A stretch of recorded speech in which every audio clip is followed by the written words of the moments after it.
Hello बच्चों, let's start the question and the question says find the incorrect match pair. इनमें से जो incorrect match है आपको उसको फाइंड आउट करना है। पहला ऑप्शन है हमारे पास प्राइमरी मेटाबोलाइट, उसमें हमें दिया है राइबोस। ऑप्शन बी है हमारे पास सेकेंडरी मेटाबोलाइट, इसमें हमको दिया है एंथोसाइनिन। ऑप्शन सी है हमारे पास प्रोटीन, उसके साथ दिया है हमको इंसुलिन। एंड ऑप्शन डी है हमारे पास सेलुलोज, उसके साथ हमको दिया है heteropolymer. So let's start with the key concept. The key concept of this question is, सबसे पहला आता है हमारे पास मेटाबोलाइट, देन आएगा हमारे पास प्रोटीन एंड देन आएगा हमारे पास सेलुलोज। सबसे पहले हम बात करते हैं अबाउट मेटाबोलाइट। मेटाबोलाइट तो मेटाबोलाइट क्या होता है? तो मेटाबोलाइट आपके वो बायो मॉलिक्यूल्स हैं जो आपके इधर यूटिलाइज होते हैं मेटाबॉलिक फंक्शन में, या फिर क्या होता है सिंथेसाइज होते हैं बाय द सेलुलर मशीनरी। ये क्या होता है?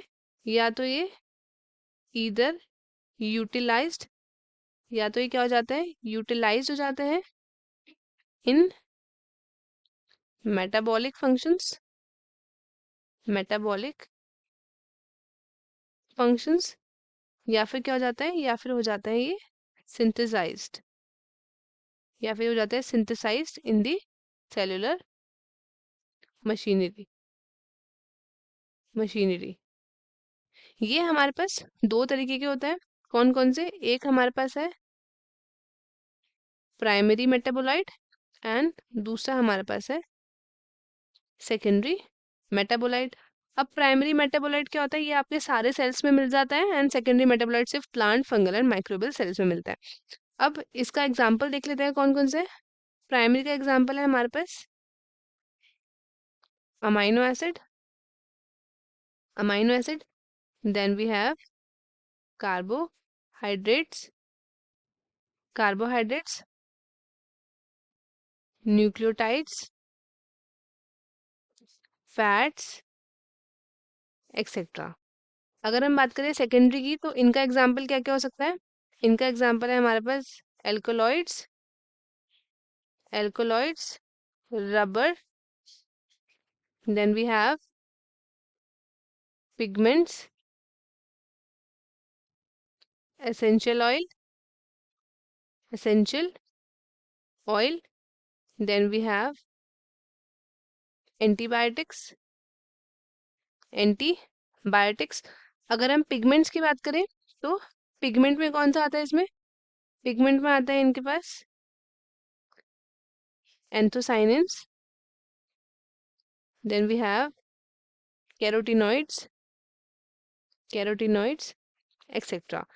तो पिगमेंट्स वगैरह होते हैं इसमें। और अगर हम प्राइमरी की बात करें, तो इसमें आता है amino acids, carbohydrates, nucleotides, fats, etcetera. अब क्वेश्चन में हमसे क्या पूछा है? क्वेश्चन में हमसे पूछा है पहला और दूसरा ऑप्शन। हम देख सकते हैं कि हमारा जो की कंसेप्ट पहले से हमें पहला और दूसरा ऑप्शन हमारा क्लियर हो रहा है। प्राइमरी मेटाबोलाइट्स राइबोज है एंड सेकेंडरी मेटाबोलाइट्स में आता है हमारा एंथोसाइनिन। तो ये दोनों ऑप्शन तो हमारे सही हैं। अब नेक्स्ट हम बात करते हैं प्रोटीन के बारे में। किसके बारे में? प्रोटीन के बारे में। प्रोटीन के बारे में तो प्रोटीन क्या है बेसिकली? इनका जो प्रोटीन क्या है बेसिकली, ये आपके मोस्ट इम्पॉर्टेंट है, most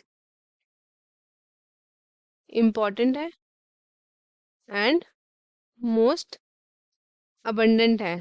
most important and most abundant intracellular organic biomolecules हैं। और ये कितने होते हैं? ये होते हैं हमारी बॉडी में 10 से 15%।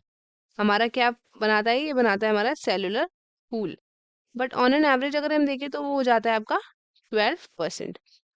अब अब क्या है? अब नेक्स्ट हम देखते हैं की कंसेप्ट, वो क्या है हमारा सेलुलोज। बात करते हैं सेलुलोज के बारे में। सेलुलोज सेलुलोज क्या होता है? तो सेलुलोज होते हैं हमारे होमो पॉलीमर। क्या होता है ये हमारे? ये होते हैं हमारे होमो पॉलीमर। किसके? ग्लूकोज के। अब ये क्या होते हैं? इनके होते हैं same monomeric unit. Same monomeric unit होता है। और ये एक इम्पॉर्टेंट कंपोनेंट है किसका? तो ये एक इम्पॉर्टेंट कंपोनेंट है सेल वॉल का। किसमें? Of plants. अब हम चलते हैं क्वेश्चन की तरफ। क्वेश्चन में क्या बोला है कि इनकरेक्ट मैच बताना है हमें। सबसे पहला क्या है हमारा प्राइमरी मेटाबोलाइट, ये हमारा राइबोज है, ये हमारा ऑप्शन सही है। सेकेंडरी मेटाबोलाइट ये हमारा एंथोसाइनिन है, वो अभी हमने देखा था, ये भी हमारा ऑप्शन सही है। अब नेक्स्ट है इंसुलिन। तो इंसुलिन क्या होता है हमारा, ये एक प्रोटीन चेन या फिर एक पेप्टाइड हार्मोन होता है, और जो कि कौन प्रोड्यूस करता है, ये प्रोड्यूस होता है हमारे beta cells of pancreatic islets. तो ये हमारे क्या है, ये हमारा ऑप्शन सही है। एंड डी हमारे पास बोला है सेलुलोज हेट्रोपॉलीमर, जो कि अभी हमने पढ़ा सेलुलोज इज अ होमोपॉलीमर। तो ऑप्शन जो है हमारा डी हमारा सही हो जाता है, ये हमारा ऑप्शन करेक्ट है। एंड बाकी के सारे ऑप्शन हमारे क्या हो गए, गलत हो गए। तो स्टूडेंट्स आई होप आपको क्वेश्चन अच्छे से समझ में आएगा। All the best and thank you.